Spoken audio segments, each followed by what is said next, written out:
Welcome to part 3 of my little mini-series about the United States and nation building, and probably the upshot of the whole thing is that we shouldn't bother, but also things to consider when we inevitably totally do. This third one is actually just a general thing that I wish we thought about more closely when we actually get into a war and start an occupation.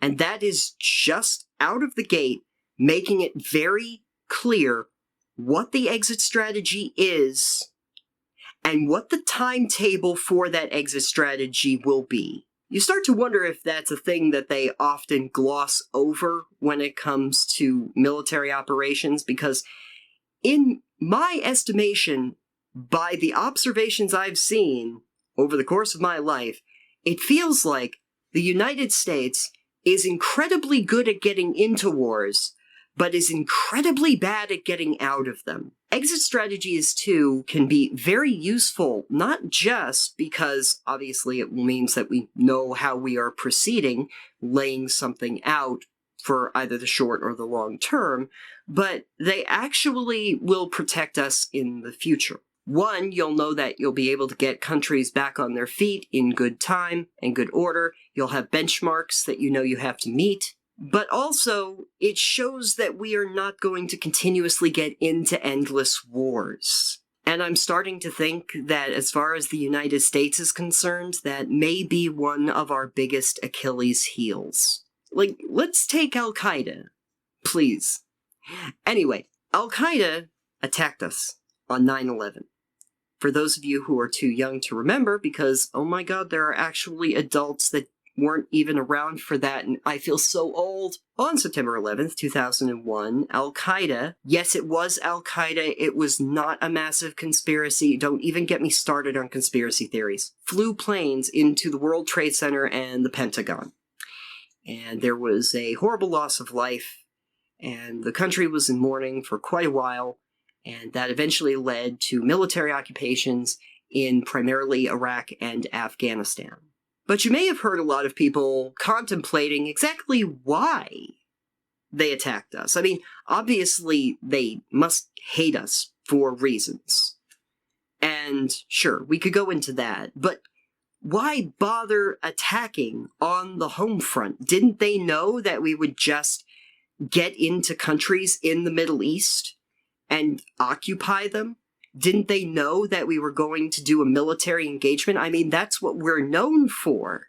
It's not like anyone thought we were going to take that lying down. It's not like we really need much of an excuse to go around the world and do the occupations and stuff. We never really have. So something like this would absolutely warrant us going places and occupying things. Al-Qaeda would have known that, right? Like, the terrorist organizations would have to know that. And they know that they don't have nearly a defensive fighting force big enough or robust enough to actually take us on in a head-to-head fight, which is likely the reason why they were picking civilian targets and not, like, military bases. You could say the Pentagon, but Pentagon's not exactly a military base. It is iconic, though, and people would remember that it got attacked. But what if that was the point? What if the point was to get us into yet another endless war, because history has shown them that the United States is not very good at getting out of places and usually occupy them far longer than they should. I mean, yeah, they would know that we had some kind of presence there, but this would be on a whole different scale. This would be a full-on military engagement. This would be an occupation. And in addition to all the soldiers that would have to be deployed, we would have to pump a lot of resources and a lot of money into every single country that we went to. So it would actually benefit them greatly if they got us into just as many countries as they possibly could, because it would stretch our resources out. They might be evil, but they're not exactly stupid. they would know that in a straight-up fight, they get trounced immediately. There is no way. Even in Afghanistan, we actually completed our military assignment in 18 months. We did mission accomplished in 18 months. What we set out to do, we had achieved. But then we stayed a really long time and worked on nation building, and mission creep sets in. And before you know it, we're there for 2 decades. In the meantime, we're also part and parcel of the recruitment campaign. Those terrorist organizations said, you got to be careful about the United States. They're going to occupy this country. You're going to see American troops on the ground. They're invading us. And then we did. I'm sure that didn't help with recruitment efforts. The point is, when we go into countries and we do these operations, we have to be fully aware of how we extract ourselves. Set these countries up for something where they can stand on their own 2 feet, and do it as quickly as possible, because we are now making ourselves vulnerable by showing how we do occupations and how long we are willing to stay in them. Any fledgling terrorist organization that's out there, all they need to do, they don't even really have to even attack you.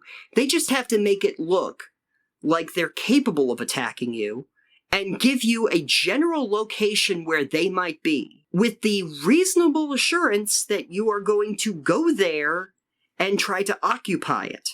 Then, trillions of dollars later, with most of your resources tied up and delineated out across all of your theaters of war, with countless thousands of lives lost, you'll eventually leave. And achieved what? Hard to say. This is one of the reasons why decentralized networks like this are harder to fight, because they're everywhere. And we want to make it so that it's a traditional kind of war. You know, the one where we actually go to a place and take on the country that's attacking us. A decentralized network doesn't work like that. That's actually one of the reasons why I always theorized, for whatever my opinion is worth, that maybe we shouldn't have been fighting the war on terror by traditional military means anyway. We probably should have been using other resources at our disposal. This might have actually been better served as a cultural or a technological or a financial war than a military one. But we're the United States. We have the biggest military in the history of mankind. Of course we're going to use that, but they know we're going to use that. So it seems actually pretty straightforward. Anytime somebody says, well, we have to go here, before you go there, you ask, how do we get out of there? And make sure that somebody has a good plan on doing that. Actually, no. Make sure that 3 different people have 3 good plans on how to get out. Label them A, B, and C based on the most preferable to the least preferable, because then at least you have a couple backup plans. I mean, look, I would certainly hope that the military does that, but it doesn't feel like they do, so maybe someone should check on that. Your prophecy for the day. If life gives you lemons, you still don't have to invade Lemonade Stand.